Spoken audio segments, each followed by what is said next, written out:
Vista academy. I am Narmada, aptitude trainer. Percentage அப்படிங்கிற topic தான் பார்த்துட்டு இருக்கோம். இந்த டாபிக் பார்த்தீங்கன்னா பேங்கிங், எஸ்எஸ்சி, ஆர்ஆர்பி, டிஎன்பிசி இது எல்லாத்துலேயுமே வரும். 1/4 இஸ் வாட் பர்சன்டேஜ் ஆஃப் 1/2 இந்த மாதிரி கேட்டிருந்தாங்க அப்படின்னா நான் ஆல்ரெடி சொல்லியிருந்தேன். X is what percentage of y அப்படின்னா எது ஆஃப் பக்கத்தில் இருக்கோ அதை தான் டிவைடில் போடணும் அப்படின்னு சொல்லியிருந்தேன்னா, அப்போ இந்த இடத்துல 1/4 மேலே போடணும். 1/4 டிவைடட் பை 1/2 பர்சன்டேஜில் கேட்டிருக்காங்க ஆன்சர். அப்போ இன்டூ 100 பண்ணால் தான் பர்சன்டேஜில் கிடைக்கும். இப்போ 1/4 பை 1/2 இன்டூ 100 அப்படின்னா 1/4 அப்படியே வச்சுக்கலாம்.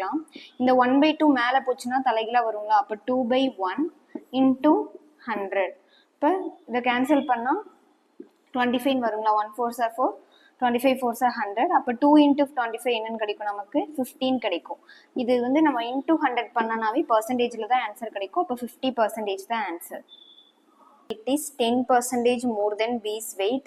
By how much percentage less is B's weight? B is weight that of A அப்படின்னு கேட்டிருக்காங்க. அப்போ A's weight 10% more than Bனா A வந்து Bயை விட 10% more than இருக்கும் அப்படிங்கிற மீனிங்களா. அப்போ நீங்கள் எக்ஸாம்பிளுக்கு B வந்து ஒரு 100% எடுத்துக்கோங்க. அப்போ ஏ வந்து என்னவா இருந்திருக்கும், 10% மோர் தானா இருக்கும். அப்போ 110% இருந்திருக்கும். இப்போ இந்த இடத்துல நம்ம முன்னாடி 2 ஃபார்முலாஸ் பார்த்துருந்தோம் ஷார்ட்ஸில். என்னென்ன ஃபார்முலாஸ்னா, X is what percentage of ஒய்னா எக்ஸ் பை ஒய் இன்டூ 100ன்னு போட்டோம். X is what percentage of more then Y அந்த மாதிரி இருக்கும்போது அந்த தென்க்கு பக்கத்துல என்ன வேர்டு இருக்கோ அதை கீழே போட்டு ஏ எக்ஸ் மைனஸ் ஒய் அந்த மாதிரி போட்டிருந்தோமா. இப்போ இந்த இடத்துல ஆஃப் ஏ அப்படின்னு இருக்கு. அப்போ ஆஃப் பக்கத்துல ஏன்னு இருக்கிறதால இது எப்படி எழுதுவீங்கன்னா பி மைனஸ் ஏ பை ஏ அப்படின்னு போடணும். எது ஆஃப் பக்கத்துல இருக்கோ அந்த வேர்டு வந்து கீழே இருக்கணும். அதை செகண்ட் பொசிஷன்ல போட்டுக்கணும். அப்போ b minus a by a into 100 அப்படிங்கிறத இதோட ஃபார்முலா. அப்போ பிக்கு பதிலாக 100 அப்ளை பண்ணும், ஏக்கு பதிலாக 110 அப்ளை பண்ணும். அப்போ அப்ளை பண்ணால் என்ன வரும், பிக்கு பதிலாக 100 மைனஸ் ஏக்கு பதிலாக 110 டிவைடட் பை 110 இன்டூ 100 அப்படின்னு போடுவீங்களா. இப்போ இதை கேன்சல் பண்ண என்ன கிடைக்குது, வந்து சப்ராக்ட் பண்ணோம் அப்படின்னா மைனஸ் 10 பை 110 இன்டூ 100 அப்படின்னு வருங்களா. அப்போ 0 0 கேன்சல் ஆயிரும். அப்போ ரிமைனிங் என்ன இருக்கும், 100 பை 11 வரும். இப்போ மைனஸ் 100 பை 11 அப்படின்னு வந்துச்சுன்னா இப்போ 100 வந்து 11ஆல் டிவைட் பண்ணும். அப்போ 9 11s are 99, ரிமைனிங் 1ன்னு வருங்களா. அப்போ இது எப்படி மிக்சடு ஃப்ராக்ஷனில் எழுதுவீங்க அப்படின்னா 9 இன்டூ 1/11 அப்படின்னு எழுதுவோமா. இப்போ இதுதான் 1/9 இன்டூ 1/11% அப்படிங்கிறத answer. If X earns 50% more than Y, what percentage less does Y earn than X அப்படின்னு கேட்டிருக்காங்க.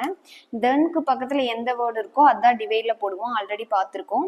X earns 50% more than Y அப்படின்னா அதோட மீனிங் என்ன, X அப்படிங்கிறவங்க ஒய்யை விட 50% அதிகமாக சம்பாதிக்கிறாங்க அப்படிங்கிற அர்த்தங்களா. அப்போ ஒய் வந்து 100% இருந்துச்சுன்னா எக்ஸ் வந்து 150% இருந்திருக்குங்களா. நீங்கள் எப்போவுமே தெரியாத பர்சன்டேஜை 100%ன்னு ஃபிக்ஸ் பண்ணிக்கோங்க. அதுக்கப்புறம் மீதி என்ன மோர் தென்னாக இருக்கோ அதை வந்து இங்கே ஆட் பண்ணிக்கோங்க. ஒரு வேளை லெஸ் தென்னாக இருந்துச்சுன்னா அதை சப்ராக்ட் பண்ணிக்கோங்க, மோர் தென்னுங்கும் போது ஆட் பண்ணிக்கணும். இப்போ 50% லெஸ் தென்னா என்ன போடணும், இந்த இடத்துல இதை 100%னும் இதை 50%ன்னு வச்சுக்கணும். ஓகேங்களா. இப்போ இங்கே கேட்டிருக்கிறது மோர் தென் அப்படிங்கிறதால இது 100%, இது 150%ன்னு வச்சுக்கிறோம்.